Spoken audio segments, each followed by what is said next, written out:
It out. They got engaged May 26th. She took a little of my thunder, Aunt Linda, by the way. But, so it's 6:00 p.m. May 26th, 2010. Carrie comes home. Sean has made the perfect meal, has the perfect wine, the perfect beer, and he gives her a ring, and she says yes. Now let's fast forward from 6 o'clock to 6:01. At 6:01, Carrie started worrying about what I'm going to say tonight. Right? So, over the last year, I've had, other than Carrie, about once a day telling me what not to say. Charlene, of course, Burl. Yesterday, Chelsea chimed in, or the day before. So I'm not supposed to say anything irreverent. I'm not supposed to be sarcastic. And as Chelsea pointed out, nothing inappropriate. So I could tell you that would truly render me speechless. So I know that Carrie was kidding. She wanted to make sure, because she's always solicitous of my feelings and my needs, that I had enough vodka and that I wasn't too brief in what I'm saying. So I'm hopeful to beat Kenny Pearl's record, and I'll be done by dessert. Feel free to eat or talk or whatever as I'm going on. Okay, first, I want to welcome all of you here, and thank you for coming. This was no easy schlep. The closest was San Francisco, the farthest, Australia. I think the farthest. You couldn't really get much farther. And Charlene and I really appreciate, and Carrie and Sean do too, that you've come here. There's worse places you could have come. And to quote Howard Weinstein from Father of the Bride, have fun. Who knows who Howard Weinstein is? Okay, I want to tell you a little bit about Carrie's early years and what foretold where she is today. So she's Kylie's having a great day. That's it. So at 2 years old, apparently I was in charge for those 5 minutes, 2.5, and where was Carrie? It was a fall, and we started looking out in the yard. She had gone out in the yard, and we had these monkey bars, and Carrie had climbed up the side of the monkey bars, and there she was up on top, about 8 feet in the air, crawling across the monkey bars.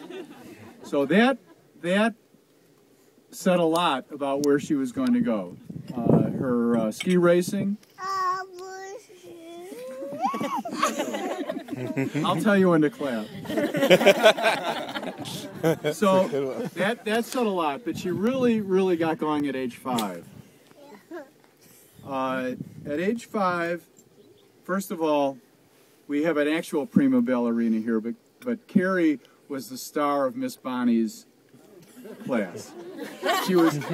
Charlene and I might have been prejudiced, but she was much better than everybody else, and she gave it up. She gave it up to turn to the piano. Has anybody ever heard her play the piano? Tonight. She didn't study the piano.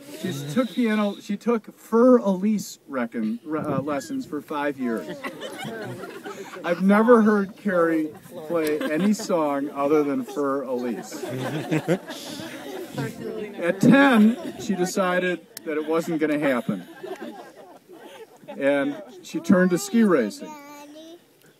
And then golf. And I got to go back to 5. I'm right. I have a few notes and I can't read them. But so she showed her intelligence at age 5. We were watching one night Pretty Woman. I'm making her 5. Carrie's claiming she was 8. I say 5. So you remember the scene in Pretty Woman? Richard Gere's getting directions, and Julia Roberts tells them where to go, and then they connect. And so at one point, Carrie says she's a hooker. So I said, Carrie, what's a hooker? She says it's someone who gives directions. You did. So we knew she was smart then. We figured that out. Then, and this was I think at age 5, her cousin Katie gave her this beautiful T-shirt, Kermit the Frog, and it said on it, "I'm 5 and I'm so happy I could shit." So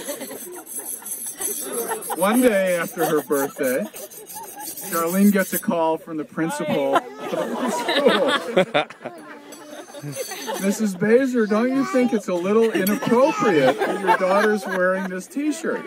Now, I know Carrie could read at 5. She could read 3 languages at 5. So she knew what she was doing. But Rose, our cleaning lady, did not apparently know what she was doing. So then Carrie grew up. And there are people who say that if your expectations are too high, you can only be disappointed. If your goals are too high, you'll only be disappointed. That is not Carrie's motto. Yes, thank you. Clap. So, her expectations were always high, especially in the realm of guys. You know, Carrie is smart. She's cute, if not, she's gorgeous, I think. She's a great athlete, I think, also. She's nice, everybody thinks. So how was she going to find a guy that could meet her expectations? We had well, as Nell pointed out last night, there was a saying in our family that boys are scum. Because at some point I started worrying that Carrie was actually believing that, and that I really got to her. But it's, you know, to soothe them when they wanted to go out with a guy and he didn't call back or whatever. Not that it ever happened to Carrie.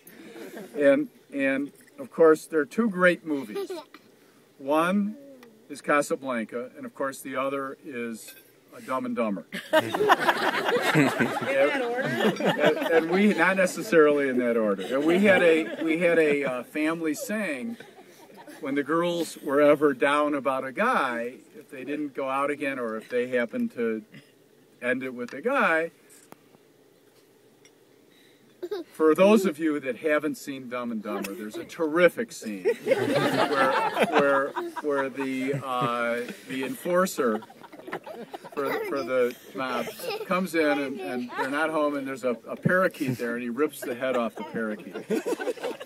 And Jeff Bridges then comes home. Jeff Bridges comes in with Jim Carrey, and there's a parakeet without a head on it, and Jeff Bridges said, well, he was getting old, and I think his head just fell off. Jeff, what did I say? Jeff Bridges? Excuse me, it was not Jeff. Jeff Daniels. And his head fell off.